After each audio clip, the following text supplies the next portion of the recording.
que se encontraron fueron restos óseos de una persona para realizar muestras de ADN para poder determinar si es o no el cuerpo del señor Abraham.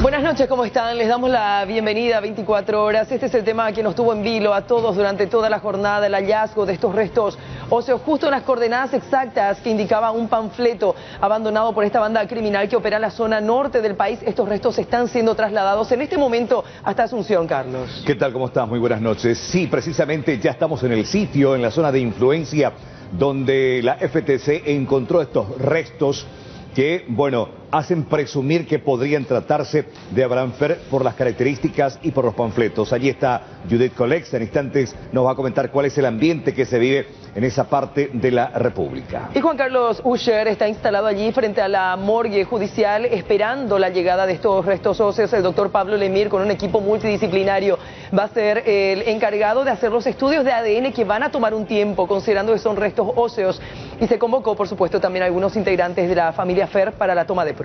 Y en otra noticia destacada, en el este, tremendo enfrentamiento entre la policía y 3 presuntos delincuentes quienes resultaron abatidos en este encontronazo. Tendremos detalles de esta situación y el reclamo de la familia ante lo que algunos de ellos dicen pudo haber sido una ejecución. Todo esto a partir de ahora, aquí en 24 horas.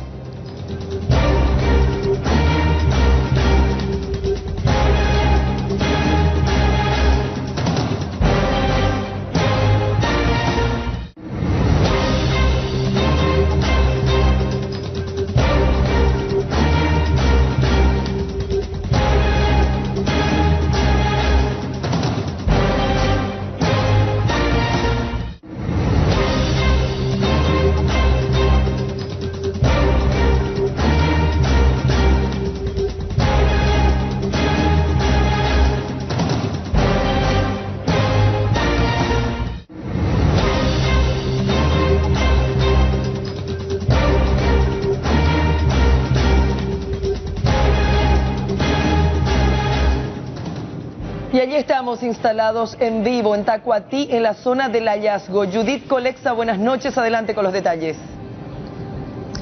Buenas noches, Yolanda, Carlos, de la audiencia. Estamos tan solo a 3 kilómetros aproximadamente de la estancia San Eduardo, donde se encontró los restos óseos humanos. Esto a partir de un panfleto que se dio a conocer durante las últimas horas que supuestamente tenía las coordenadas de donde se encontraba una fosa en cuyo interior estaban restos óseos.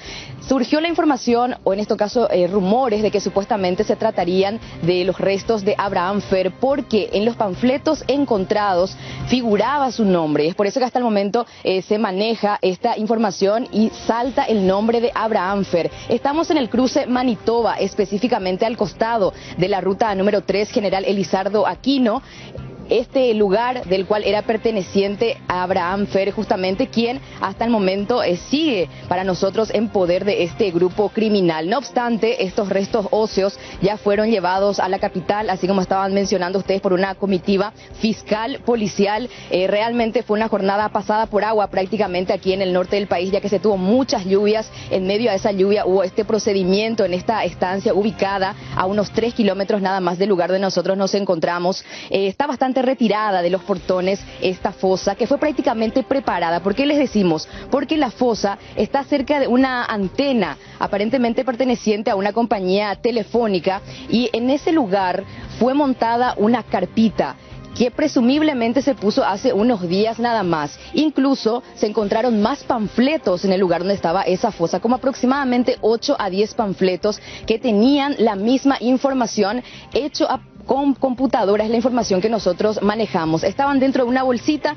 y con una estaca puesta. Esto aparentemente fue puesto hace unos días nada más, según lo que me explicaba justamente Nelson. Y vamos a dialogar también con él, por cierto, quien se encuentra aquí. Él nos trajo hasta la zona porque es bastante difícil de ingresar, así que le pedimos a Nelson que se acerque un poquitito para hablar un poco acerca de lo que se vivió en la jornada frente a los portones, porque tengo entendido que la prensa no tuvo participación, Nelson. Asimismo, no tuvimos permiso para ingresar en el lugar, solamente la comitiva de la Fuerza de Tarea Conjunta primero llegaron al lugar para verificar todo el tema, para tener cuidado si se trataba de una falsa alarma, digamos, o una supuesta trampa, digamos, pero posteriormente deliberaron la zona, ingresaron la comitiva fiscal, posteriormente rescataron los restos óseos del lugar de donde se indicaba así en uno de los panfletos, y ya directamente abandonaron el lugar debido a la zona que es una zona roja, zona de influencia del grupo y ubicada estratégicamente a unos pocos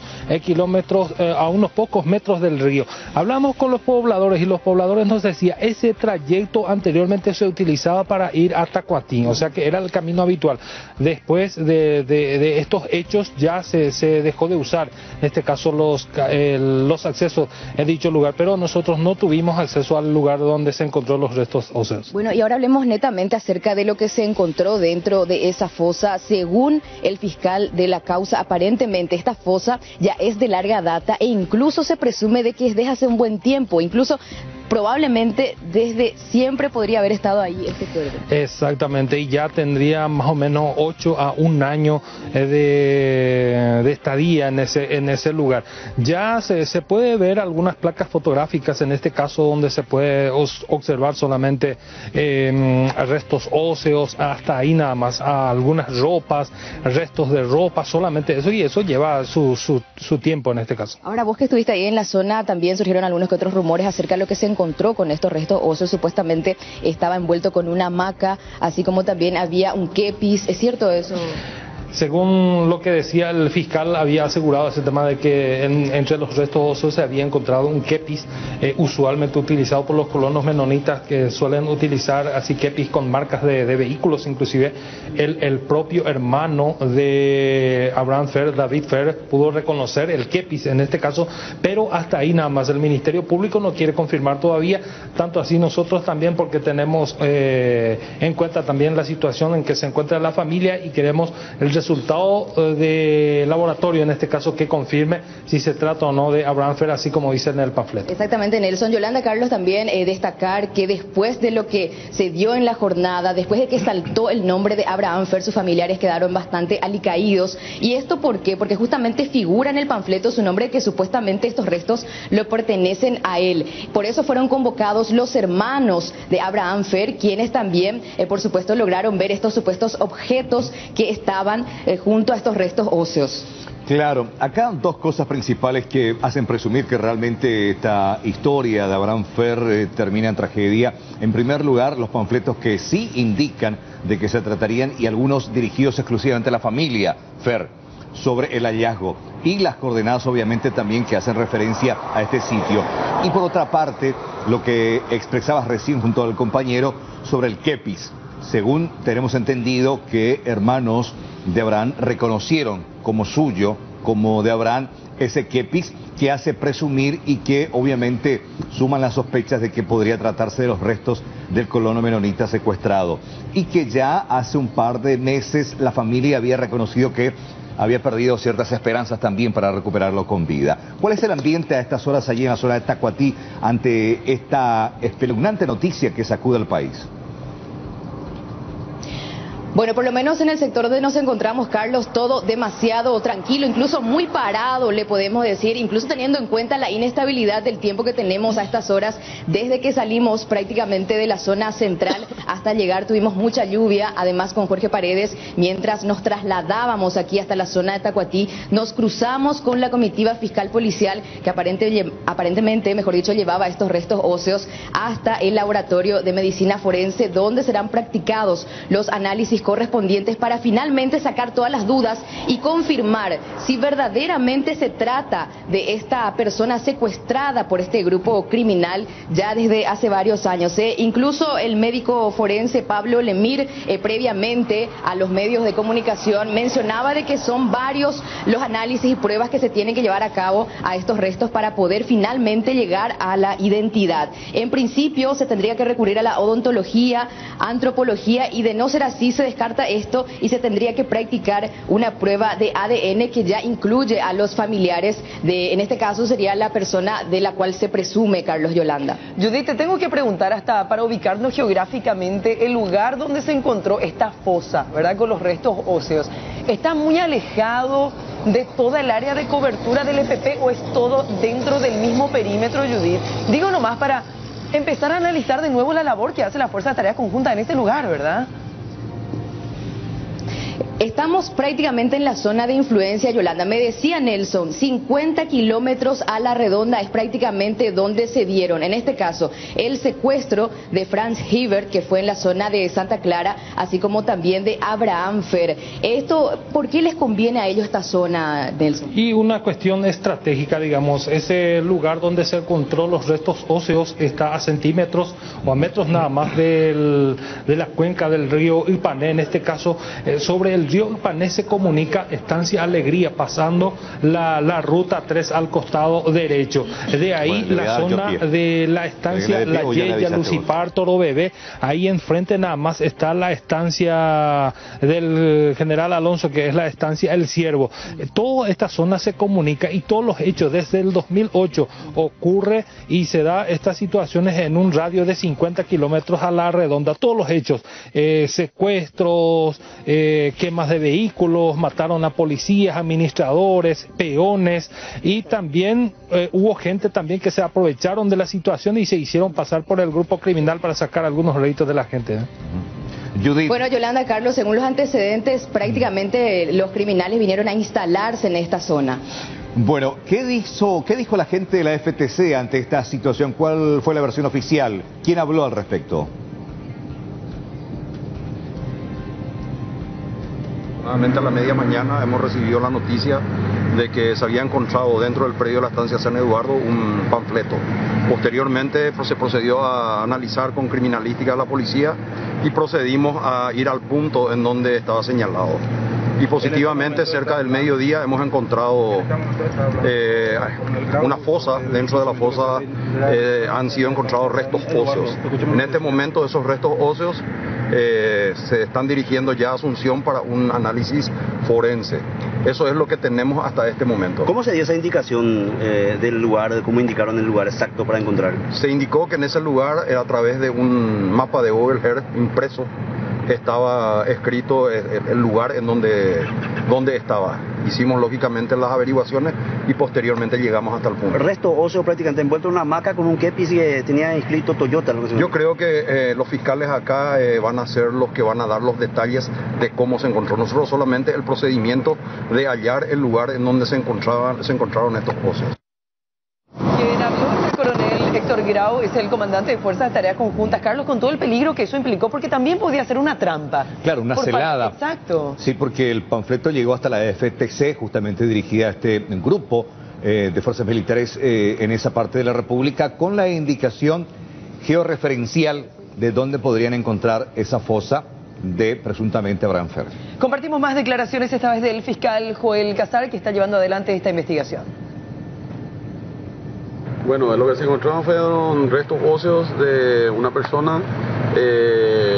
Los restos óseos fueron levantados, se envolvieron en una bolsa mortuoria y se lacró para ser remitido a la ciudad de Asunción para realizar la verificación para determinar la causa de la muerte y con la gente de medicina forense del Ministerio Público, a cargo del doctor Lemir, y también con la gente del laboratorio forense y otra gente especializada en el tema, a modo de determinar si es o no el cuerpo de quien menciona en los panfletos. En los panfletos menciona a Abraham Fer. Inclusive los familiares de Abraham Fer vinieron, el hermano. Sí, estuvieron acá. Nosotros ahora le convocamos también a ellos para realizar muestras de ADN para poder determinar si es o no el cuerpo del señor Abraham Fer. ¿Qué menciona a los familiares? Ellos solamente querían ver qué es lo que se encontró y pocas palabras. Se remitieron, yo le instruccioné que tienen que estar en Asunción para poder realizar las tomas de las muestras de ADN.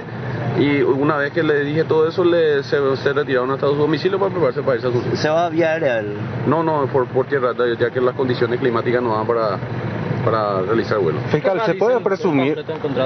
Bueno, detalles, eso se lacró y se remitió a través de criminalística de la Policía Nacional. 3 eran los dos No, varios, no solamente dos, más o menos 8 o 10 por ahí. Pero no son los clásicos de antes. No son los clásicos. Son diferentes todos. Casi algunos son iguales y otros diferentes, solamente que hacían referencia al lugar donde estaban con un mapa de Google Earth y señalaban la forma donde cómo se iba a llegar hasta el lugar donde estaba el cuerpo. La causa de la muerte no menciona, fiscal. No tenemos todavía la causa de la muerte porque los cuerpos, los restos levantados del lugar se lacraron en bolsa mortuoria, como expliqué, y van a ser remitidos así en forma íntegra a Asunción para que se realice con la gente especializada, ya que se trata de restos óseos, se tiene que tomar muestra para realizar los análisis de ADN. En el panfleto no indica la causa de la muerte, fiscal. No especifica absolutamente. Todo escrito a computadora, a mano también los panfletos, todos los panfletos. Todo a computadora. Todo a computadora. Con el logotipo del BP todo. De algunos sí, otros no. ¿En el medio mismo se encontró? En medio de un montecito que estaba en la orilla del Ipané. ¿Se puede presumir cuántos tiempos? Bueno, vamos hasta Juan Carlos Usher desde la morgue judicial. Juan Carlos. Gracias, Carlos. Un momento exacto en la llegada justamente de esta bolsa mortuoria lacrada a la sede de la morgue judicial. Acaba de ingresar justamente aquí, ya vemos que lo están sacando de la carrocería de esta camioneta Toyota Hilux, que acaba de llegar justamente acompañado de una camioneta, una caravana policial. Ya ha ingresado entonces aquí a la sede de la morgue judicial. Hace minutos nos estaban justamente señalando que era cuestión de poco tiempo de que este elemento bastante importante llegue hasta este sitio para comenzar ya los trabajos. Justamente conversábamos con el doctor Pablo Lemir mucho antes, él nos explicaba en qué va a consistir este trabajo. Él nos decía primeramente que van a hacer unos estudios de odontología forense, van a recurrir justamente a la odontóloga de la familia de Abraham Fer, teniendo en cuenta que en la mayoría de los panfletos señalaba el nombre de este menonita secuestrado justamente en la zona norte del país. Acaba de ingresar entonces, también hablábamos en el caso de las pruebas de ADN. Nos explicaba el doctor Pablo Lemir que la prueba de ADN sería ya en el último caso. Primeramente van a buscar fotografías en donde se vea justamente a Abraham Fer sonriendo, donde se puede hacer ese análisis de los dientes con los restos óseos. Le consultábamos también si él ya había tenido contacto visual con alguna fotografía y él nos dijo que absolutamente nada, que él no sabe aún con qué iba a trabajar, y también nos explicó que esa prueba de ADN, si llegara al caso a hacerse aquí justamente en este resto óseo, en este cadáver, no tiene fecha determinada justamente para conocer los resultados de a quién le pertenecerían, teniendo en cuenta, nos explicaba el doctor Lemir, que se extraen de 2 a 3 muelas, se hace justamente la búsqueda en la raíz de los dientes y de ahí se hace la comparación con la mucosa de los familiares vivos, justamente en este caso de Abraham Fer, que como ya se indicó justamente desde la zona norte de nuestro país, nuestra compañera Judith Colexa, ya se convocó a los familiares para participar justamente de esta entrega de información. Primeramente el análisis clínico, algún tipo de enfermedad, algún tipo de rasgo peculiar, algún lunar, alguna cuestión física particular, también a partir de ahí el estudio clínico de los dientes y ya posteriormente se haría una prueba de ADN. Nos señalaba que esto, como no tiene un tiempo específico, teniendo en cuenta que aún no sabía cuál era el estado de estos restos que fueron encontrados en la zona de Tacuastí, él no podía determinar el tiempo. Ahora sí nos imaginamos que está comenzando el trabajo con su equipo multidisciplinario en la sede de la morgue judicial. Pero escuchemos lo que nos decía el doctor Pablo Lemir un poco más temprano. Vamos a hacer estudios específicos de odontología forense y de antropología y obviamente todo lo que nos pueda dar también la medicina legal. La verdad que no sabemos todavía qué es lo que vamos a recibir, sabemos que son restos aparentemente esqueletizados. Vienen en una bolsa mortuoria sellada que se selló en el lugar del hallazgo, es decir, de tal manera de preservar toda la evidencia posible del lugar del hecho. Y una vez que abramos esa bolsa, ahí vamos a tener novedades de cuánto tiempo vamos a tardar, etcétera. En este mismo momento cualquier cálculo sería una mentira. Obviamente se está priorizando recoger los datos de quien se presupone por la nota que fue encontrada, que es la familia Abraham Fer. Él estaba dirigiéndose a la locación donde viven ellos, a fin de traer toda la mayor cantidad posible de información relevante para la identidad. Historia clínica, historia odontológica, ficha dental si es que la hay, datos telefónicos por lo menos para poder ponernos en contacto con el odontólogo si lo hubiese. Fotografías con sonrisas, donde se puedan ver los dientes, para hacer cotejos incluso a través de fotografía, para superposición de imágenes, etcétera. O sea, hay una serie de mecanismos que nosotros llevamos a cabo y eso es lo que solicitamos a los familiares. Vamos a hacer todo lo posible para hacerlo lo antes posible, pero eso va a depender de qué es lo que tengamos. En medicina nosotros hablamos de material de trabajo. En este caso no sabemos todavía con qué material vamos a trabajar. Entonces no podemos dar ninguna información de cuánto tiempo nos va a tomar. Una vez que tengamos, ahí vamos a poder mirar y vamos a poder estimar el tiempo que nos va a tomar el trabajo. Palabras del doctor Pablo Lemir, justamente médico forense, que ya ha recibido, como decía él, el material de trabajo aquí en la morgue judicial. Hace minutos llegaba la bolsa mortuoria lacrada. Justamente nos decía que él no tuvo contacto hasta este momento con los restos óseos encontrados en la fosa en la zona de Tacuatí. También hicimos la consulta posteriormente sobre la prueba de ADN, teniendo en cuenta que fue la primera especulación que se hizo, que se harían pruebas de ADN para determinar la identidad, y él nos señalaba que esa prueba se realiza en nuestro país, pero que tardaría aún mucho más tiempo, teniendo en cuenta la complejidad de ese tipo de estudios. Y él nos explicaba que normalmente en este tipo de casos se extraen o se utilizan 2 a 3 muelas que quedan justamente de los restos óseos, y a partir de ahí se busca de la raíz alguna prueba de ADN que quede todavía utilizable o servible para hacer la comparación con la mucosa de los familiares vivos, en este caso tenemos que decirlo de Abraham Fer. Pero nos decía que ese sería ya el último estadio en el que ya no habría forma de identificarlo con los restos ni con ningún tipo de peculiaridad. Nos decía justamente cuando hablábamos fuera del micrófono algún tipo de distintivo físico, y ya las pruebas de clínica odontológica, que son muy importantes, nos decía que va a recurrir justamente a toda la información, o va a necesitar toda la información de parte de los familiares,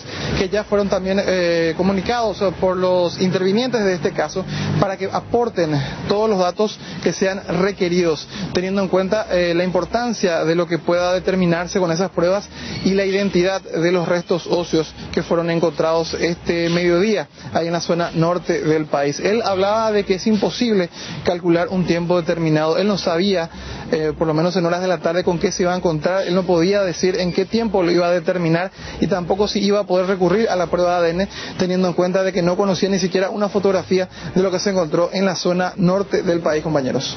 Bueno, aquí viene la tarea muy difícil, no solamente para el doctor Pablo Lemir, de identificar la identidad de estos restos óseos, sino también un momento muy difícil para la familia de Abraham Fer, que tendrá que acompañar a duras penas una situación de identificación de estos restos.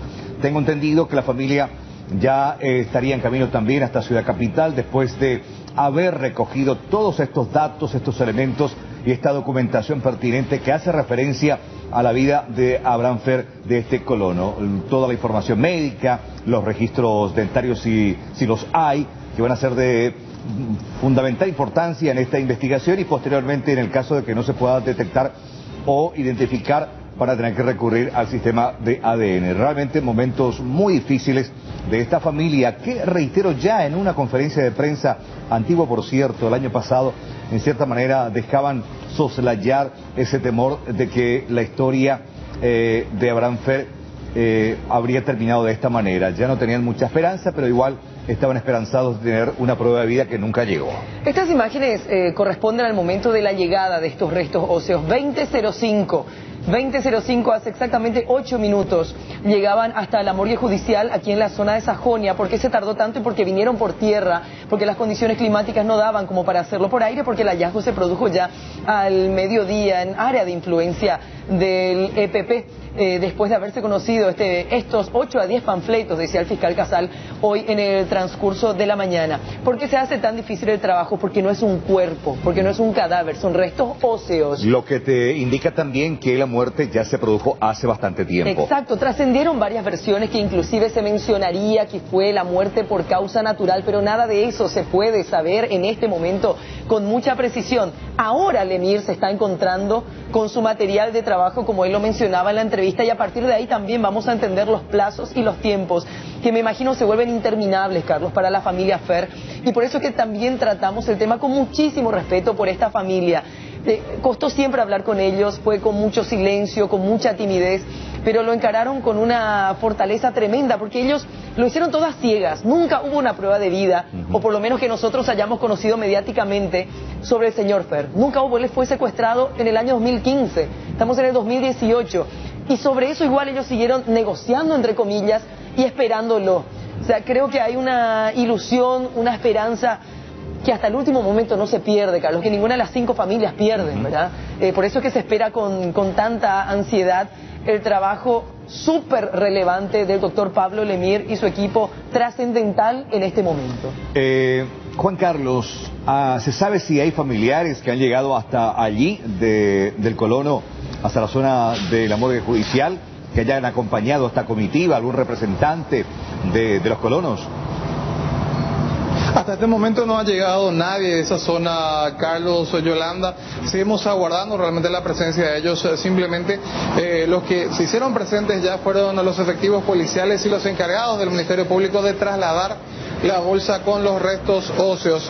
Seguimos esperando realmente la presencia de algunos de estos menonitas en esta zona, teniendo en cuenta que también se está especulando con respecto a los otros secuestrados. Decían que primero, lamentablemente, se tiene que hablar con los familiares de Abraham Fer, teniendo en cuenta que su nombre estaba escrito en los panfletos, y después posteriormente lo harán con la familia de los otros secuestrados por el EPP. Él nos decía, el doctor Pablo Lemir, que podía hablar hasta la llegada justamente de los restos.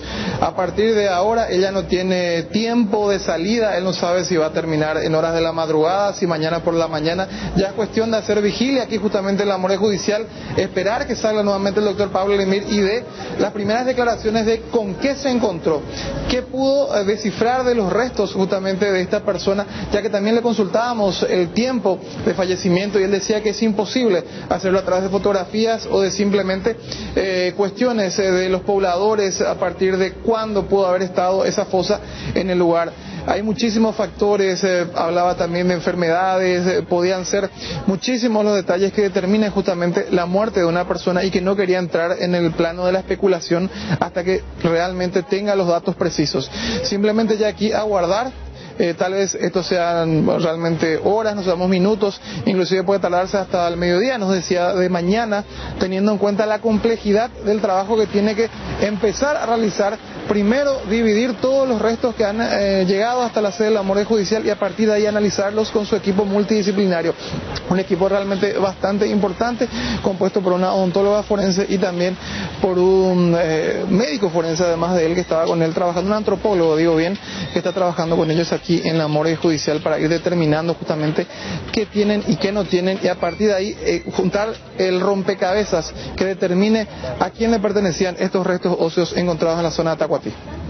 Bueno, de hecho vamos a estar muy pendientes al trabajo de Pablo Lemir, el doctor, especialista en medicina forense, quien va a tener esta difícil tarea, en primer lugar, de identificar si pertenece o no a Abraham Fer estos restos, y después también tratar de determinar el tiempo y la causa de la muerte del colono secuestrado en las manos del EPP. Gracias, Juan Carlos. Vamos de nuevo hasta la zona de Tacuatí. Carlos, yo no puedo creer y me cuesta comprender cómo en un radio de 50 kilómetros a la redonda, que es lo que nos explicaba el compañero que vive allá en esa zona, nadie puede percatarse, Carlos, que un grupo de gente está acabando una fosa, metiendo restos óseos, o quién sabe si era un cuerpo en ese momento y pasó tanto tiempo que termina en esta situación.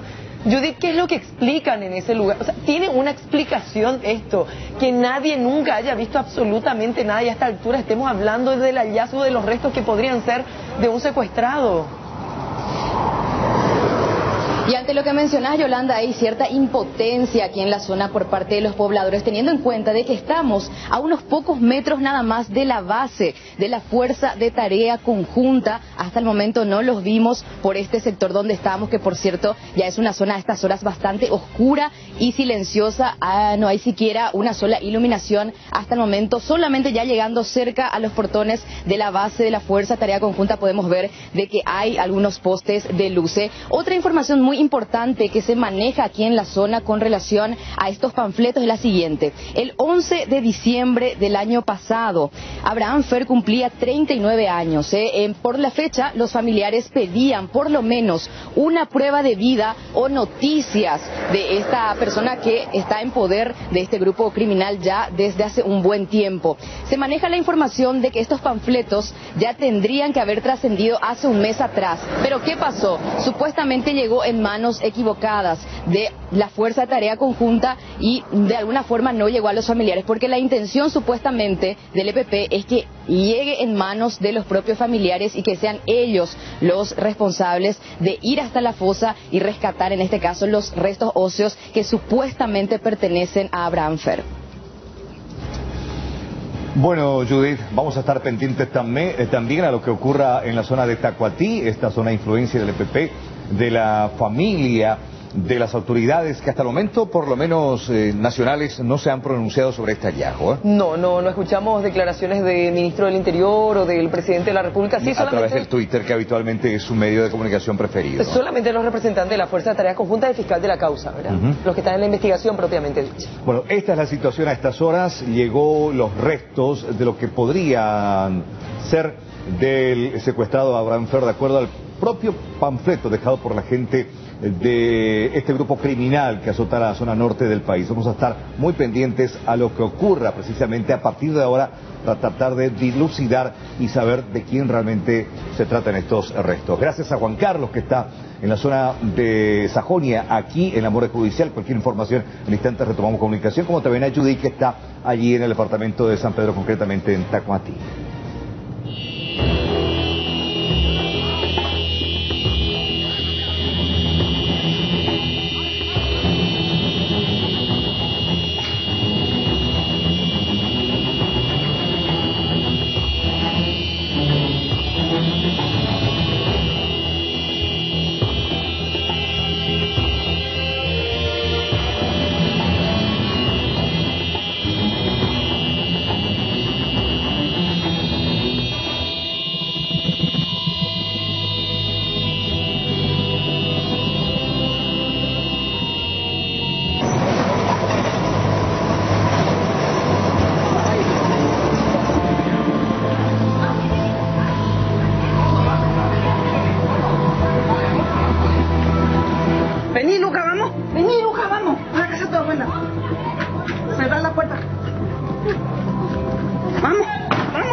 Peña, me voy a boca para abajo, mamá.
Por imágenes más que elocuentes sobre este tremendo enfrentamiento entre la policía y presuntos delincuentes, 3 de ellos abatidos en este encontronazo que ocurrió en la zona este del país.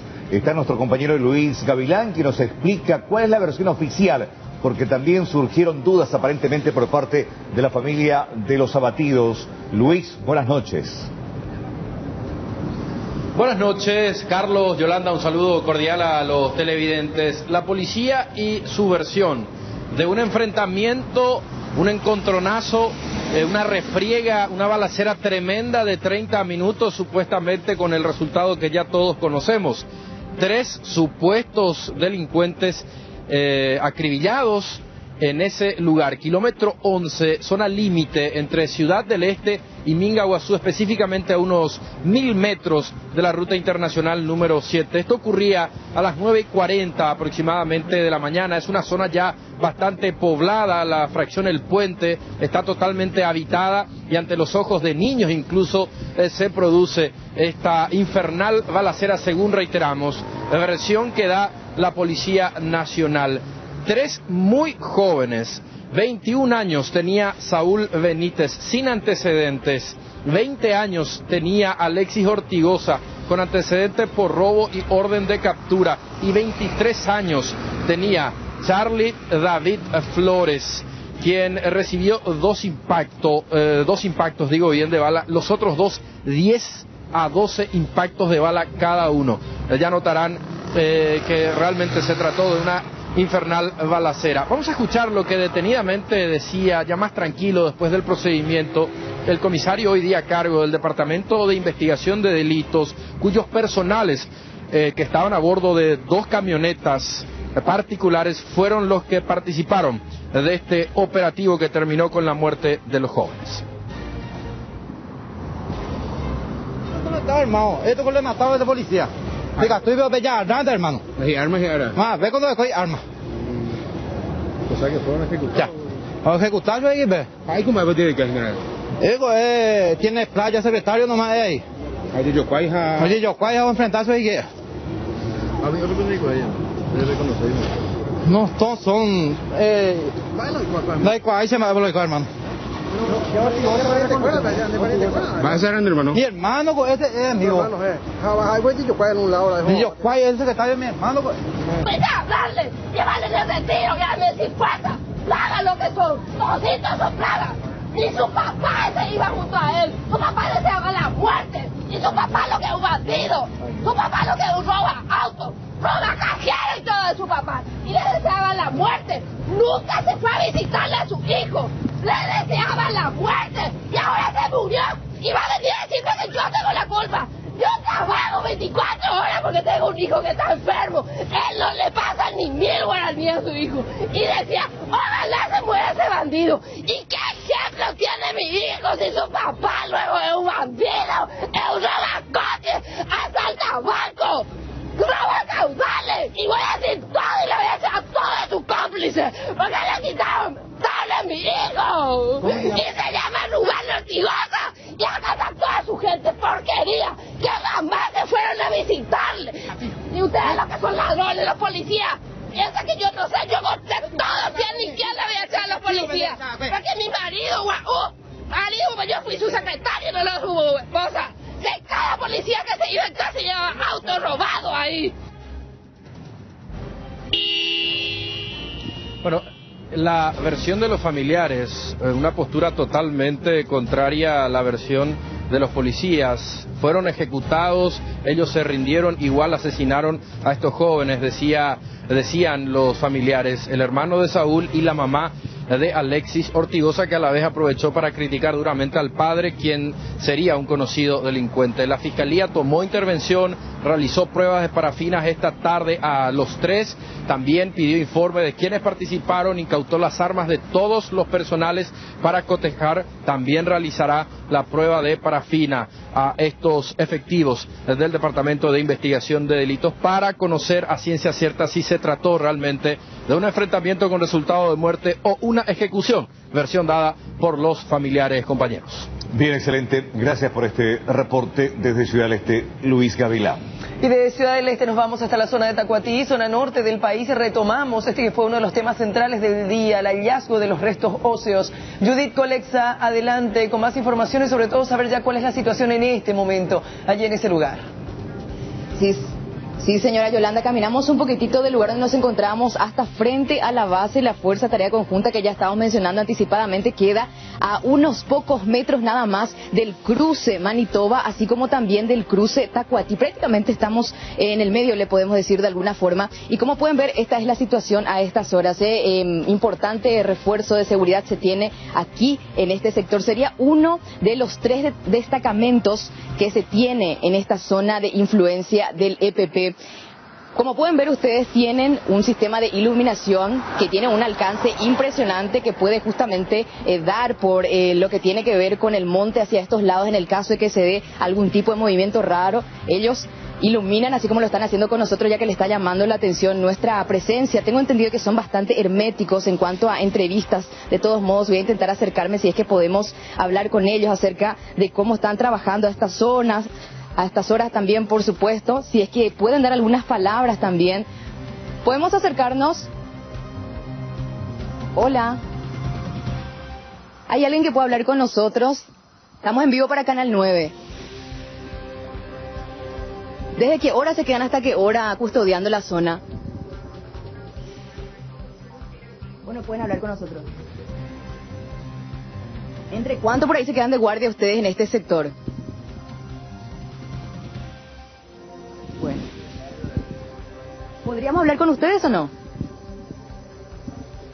Bueno, no tenemos ninguna respuesta a Carlos, Yolanda, pero de esta forma ellos cuidan este sector. Estamos a unos pocos metros nada más de la ruta número 3, General Elizardo Aquino. Ellos necesitan de un vocero para poder dar información concerniente a lo que tiene que ver con la seguridad que proporcionan en este sector. Recordemos que ellos estuvieron formando parte de este procedimiento en la estancia San Eduardo para lo que tiene que ver con el levantamiento de estos restos óseos a partir de este panfleto que se dio a conocer en las últimas horas también, Una zona ya bastante oscura, estas horas silenciosa también y con mucho barro porque no paró de llover hasta recién nada más cesó lo que tiene que ver con la lluvia, Yolanda, Carlos.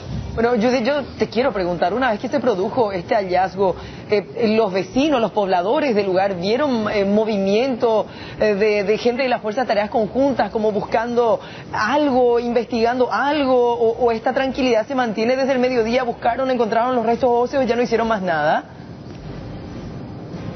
Y aparentemente es así, Yolanda, ya que con Jorge Paredes nos trasladamos y también con Nelson frente a los portones de la estancia San Eduardo, y en ese momento en que estuvimos también en contacto en directo con C9N no había ninguna zona que estaba siendo custodiada por los agentes de la Fuerza de Tarea Conjunta. Esto siquiera después de este procedimiento no se vio ninguna sola patrulla y mucho menos en esa zona donde se dio este procedimiento que sería la estancia San Eduardo, como mencionábamos. Tampoco en los portones, cada 15 minutos aproximadamente por esa calle que pasa justamente frente a los portones de la estancia, a estas alturas pasan vehículos. Aparentemente la gente ya tiene miedo también de transitar por ese sector donde ya se registraron varios incidentes, me comentaba Nelson. Varias personas perdieron la vida en ese tramo. Sí, en esa jurisdicción ustedes se acordarán que en el 2008 un grupo de derechos humanos fueron atacados, una persona falleció en el lugar, también una patrullera fue atacada en el lugar, también llegando a Cruce de Tacuatín, o sea que un montón de hechos ya se habían registrado en el trayecto a la estancia San Eduardo, como así también en el interior de la estancia. Están utilizando actualmente un tramo alternativo teniendo en cuenta de que casi no hay tampoco presencia militares en ese sector. Por su ubicación estratégica sería, Judith, teniendo en cuenta que ellos utilizan la cuenca del río Ilpané. Por el río Ilpané ellos tienen comunicación con Concepción, San Pedro y varios distritos aledaños, digamos, Tacuatí, Santa Rosa, Nueva Germania y una zona aparte también que es del departamento de La Mambay. Bueno, esto referente justamente a la instalación de este grupo criminal aquí en la zona, prácticamente tienen todo a la mano. Así mismo es, Judith, y como bien estamos manifestando en este círculo ocurrió todo desde el 2008 hasta hoy en día, y bueno, lo que sucedió en el día de la fecha, digamos, tiene relación de lo continuo que está haciendo este grupo criminal y una ubicación estratégica también de estos destacamentos militares. Esta estancia Alegría, en varias oportunidades fueron víctimas, muchas personas también, inclusive personas fallecidas. Por una cuestión estratégica se colocaron en este lugar Cruz Alegría, Santa Clara, entre Tacuatí y la colonia La Yeya. Ahora, Nelson, la pregunta de Yolanda también es la siguiente. Ellos salen de su destacamento, suelen salir a recorrer, porque hoy, desde que llegamos con nuestro equipo, no hemos visto a ninguno solo recorriendo por la zona. Y prácticamente estaban saliendo del lugar, ingresaron un contingente muy importante de efectivos de la Fuerza de Tarea Conjunta, en este caso con sus respectivos tanques tanques, digamos más de 2 ingresaron en el lugar y prácticamente cuando cae la noche ellos se retiran todos. Pero solamente acompañaron el procedimiento, no es que permanecen allí constantemente. Acompañaron el procedimiento nada más. ¿Qué piensa la gente de la zona? Vos que vivís aquí prácticamente en este sector, manejas todo. ¿Qué dice la gente acerca del desempeño de los agentes de la Fuerza de Tarea Conjunta? Y algunos hablan bien, que trajo tranquilidad para la zona, pero otros se quejan de la presencia, tanto así ya en varias oportunidades se solicitaron para que ellos puedan retirarse de la zona. Ciertamente a algunos les molestan la presencia de ellos, pero de alguna u otra forma brinda también una garantía para los pobladores del lugar. Unos están a favor y otros que están en contra. Bueno, reiteramos, estamos frente a uno de los destacamentos de la FTC, específicamente la base situada aquí en Manitoba, que tiene una, en este caso, un tamaño muy importante, Yolanda, Carlos, porque estamos viendo que prácticamente es toda una cuadra, que vemos que hay caseta, están también los agentes que están de guardia seguramente, así como también los tanques que me contó Nelson, que está un poco más hacia el fondo, pero por lo que tiene que ver en cuanto a la iluminación, a estas horas alrededor es demasiado oscuro, solamente en este sector de la base hay iluminación. Bueno, Judith Colexa, gracias por este contacto en vivo desde la zona de Tacuatí. Yo preguntaba nomás porque supongo que se puede hacer algo más para dar una sensación de seguridad, por lo menos a los pobladores de esa zona. Vamos a cambiar radicalmente de tema. Vamos hasta la zona sur del país. Este fin de semana habrá fiesta en Encarnación. Josías Escobar con los detalles. Buenas noches. Muy buenas noches, Carlos, el gusto, el placer de saludarles, saludo cordial también para Yolanda. Y bueno, estamos en el Club Universal ya ultimando todos los detalles. Ensayo, es el anteúltimo ensayo de este club centenario, que este año 2018 cumple 100 años de vida institucional. Allí podemos ver a las figuras en competencia que están practicando, ensayando en esta noche de jueves, para lo que va a ser la primera ronda del Carnaval de Encarnación el día sábado 13 de este mes. O sea, este sábado ya llega, la transmisión va a ser en vivo, en directo a través del SNT y a través de Sur TV. Vamos a hablar con la presidente del Club Universal. Presidente, ¿cómo le va? ¿Cómo le va? Muy buenas noches. Muy buenas noches, gusto de tenerla acá. Ultimando los detalles, ya ajustando todos los detalles, porque estamos a nada más 2 días de la primera ronda del Carnaval de Encarnación. Sí, la verdad que sí, estamos ajustando todo lo que está faltando y los últimos detalles ya poniendo todo ya para el gran día que va a ser el sábado, ¿verdad? Estamos viendo las figuras con mucha energía, ensayando, practicando, ellos que han intensificado este trabajo en las últimas semanas para ofrecer al público un show de primer nivel. Sí, la verdad que sí, hicimos un casting realmente a la gente que realmente les guste lo que es el carnaval, ¿verdad? Pero si no les gusta van a venir de balde a querer bailar en el Club Universal. Y esto es el fruto ya del trabajo que más de 2 meses estuvimos haciendo. Sí, un trabajo muy sacrificado con la carroza, el vestuario, mucho trabajo. O sea, termina una edición del carnaval y ya comienzan a prepararse para lo que va a ser la siguiente temporada. Es así, o sea, todo el año estuvieron trabajando para la presentación de este sábado. Sí, la verdad que sí, generalmente cuando apenas terminan los cursos nosotros ya estamos ya proyectando de qué alegoría va a ser y ya iniciamos, ¿verdad? Con los diseños, ya viendo los grandes profesionales y eligiendo ya realmente ya para los bailarines, ¿verdad? Y eso hoy vamos a mostrar este sábado el fruto de tanto trabajo y tanto sacrificio, ¿verdad? Bueno, vamos a hablar con el profesor también. ¿Qué tal? ¿Cómo le va? Muy buenas noches. ¿Cómo ves a las figuras en competencia desde el día en que empezaron a ensayar hasta ahora? Buenas noches, García. Un placer tenerla aquí en nuestra flora. Súper bien, las figuras están todos con mucha potencia, con ganas de ganar, ¿verdad? Y yo pienso que el Universal está teniendo figuras bien. Gracias. Bueno, ahí están. Compañeros, les esperamos a todos en la primera ronda del Carnaval de Encarnación, que va a ser este sábado 13 de enero. Excelente. Gracias por este reporte desde Encarnación. Josías Escobar.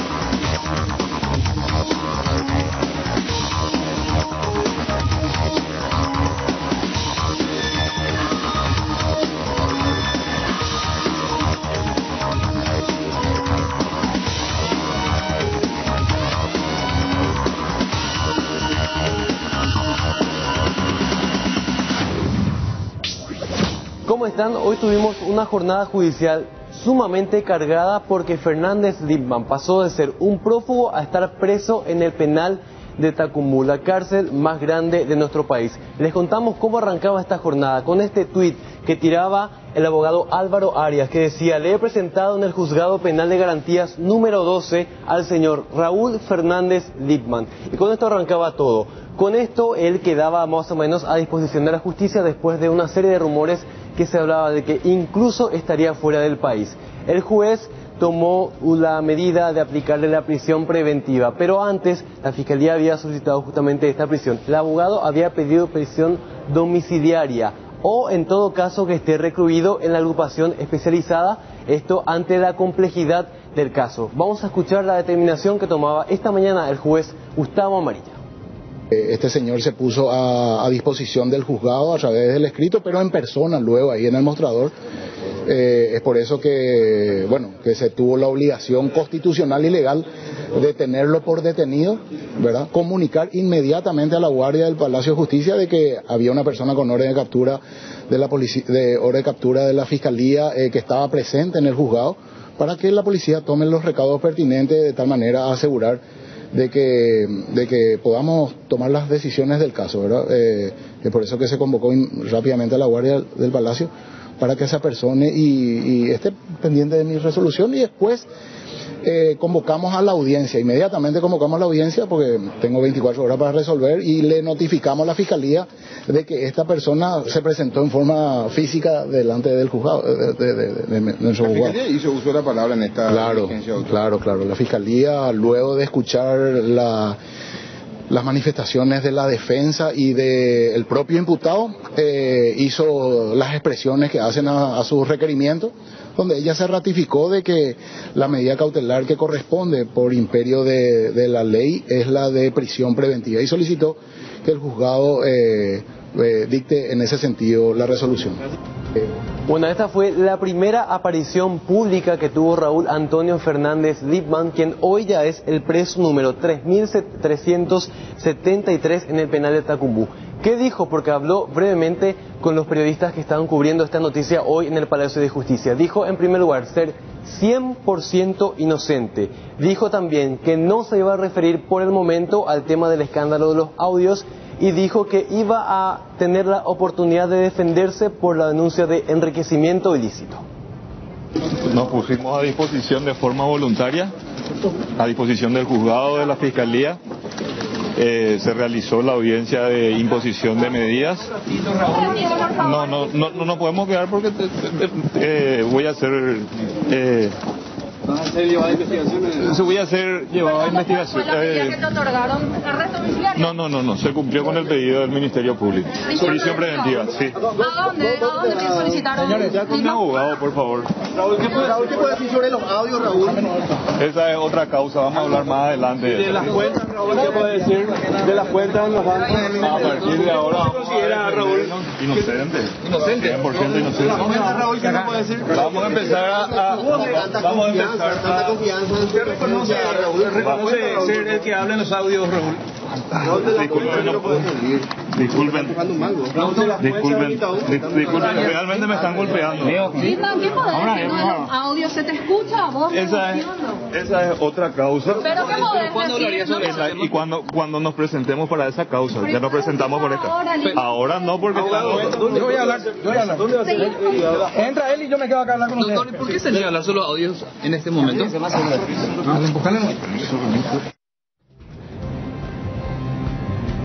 Bueno, y solamente para recordar, Fernández Lipman manejaba, según la Fiscalía, 6 cuentas bancarias con millonarios montos, por lo menos desde el año 2015.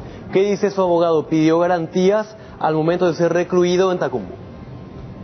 El juez dispuso la prisión preventiva del señor Raúl Fernández Lipman a ser cumplida en la Penitenciaría Nacional de Tacumbú, y nosotros le hemos manifestado que tememos por la vida de él, por su integridad física. El juez dispuso en su oficio de remisión a Tacumbú que la autoridad penitenciaria adopte todas las medidas necesarias para que de tal manera se pueda vamos a decir, custodiar su integridad física. ¿Por qué teme por su vida, doctor? No tiene amenaza. No tiene ¿Por amenaza. qué teme por su vida? Y porque, ¿qué les parece? Estamos hablando ante un escándalo en donde le involucran a personas que hasta hace poco tiempo eran parlamentarios y bueno, ustedes me están haciendo esta entrevista masiva justamente porque se trata de interés general, entonces lógicamente que hay un temor acerca de su integridad ¿Pero física. alguien la amenazó? ¿Alguien la amenazó? No, nadie la amenazó. Les aclaro que nadie. Por lo que dije. Ya se puede saber quién divulgó los audios, doctor. Los audios divulgó Cardinal 730. ¿Verdad? No, pero ¿quién grabó los audios? Usted decía que adelantaba que iban a decir quién era. Y además decía que cuando preste declaración indagatoria ante el Ministerio Público iba a manifestar todos los detalles acerca del tema. Tengo entendido que el teléfono que él tenía se le introdujo un micrófono y se le bajó un dispositivo. Sí, exactamente. Bueno, recordemos que el abogado había pedido seguridad máxima para Raúl Antonio Fernández Dimán por la complejidad del caso. Él ya se encuentra en Tacumbú en estos momentos. Está recluido en una zona conocida como La Baldocería, que es un recinto especial para reclusos que requieren el mismo trato y el mismo cuidado que en este caso Fernández Dimán. Vamos a ver lo que decía al respecto el director de la cárcel de Tacumbú. En principio va a estar siendo derivado por estrictas razones de seguridad en un lugar que consideramos el más adecuado, el más indicado, a fin de resguardar su integridad física, que se denomina el pabellón ex baldocería, en un lugar de admisión, de observación. ¿Va a estar solo allí o con otros reclusos que también necesitan cuidado? Con otros reclusos que nos parece por el perfil de ellos tienen la característica que a nosotros nos da la seguridad, la tranquilidad en cuanto a su integridad física, pueda estar seguro. ¿Qué sector más o menos sería ese? ¿Dónde queda? Ese sector que antiguamente se lo llamaba la baldocería. Hoy ese lugar se utiliza como un lugar de observación, es la estructura edilicia que disponemos para llevar adelante ese trabajo de la observación. Y ahí entendemos va a estar a resguardo, va a estar seguro, el lugar adecuado el que encontramos a pesar de la superpoblación que tenemos hoy en el penal de Tacumbú. Solo para recordar, Raúl Fernández Dimán se encuentra imputado por enriquecimiento ilícito, lavado de dinero, también tráfico de influencias, asociación criminal y también cohecho pasivo agravado. Las denuncias mediáticas hablaban de que traficaba incluso imputaciones. Hoy se encuentra en el penal de Tacumbú. Vamos a un resumen internacional y enseguida más noticias.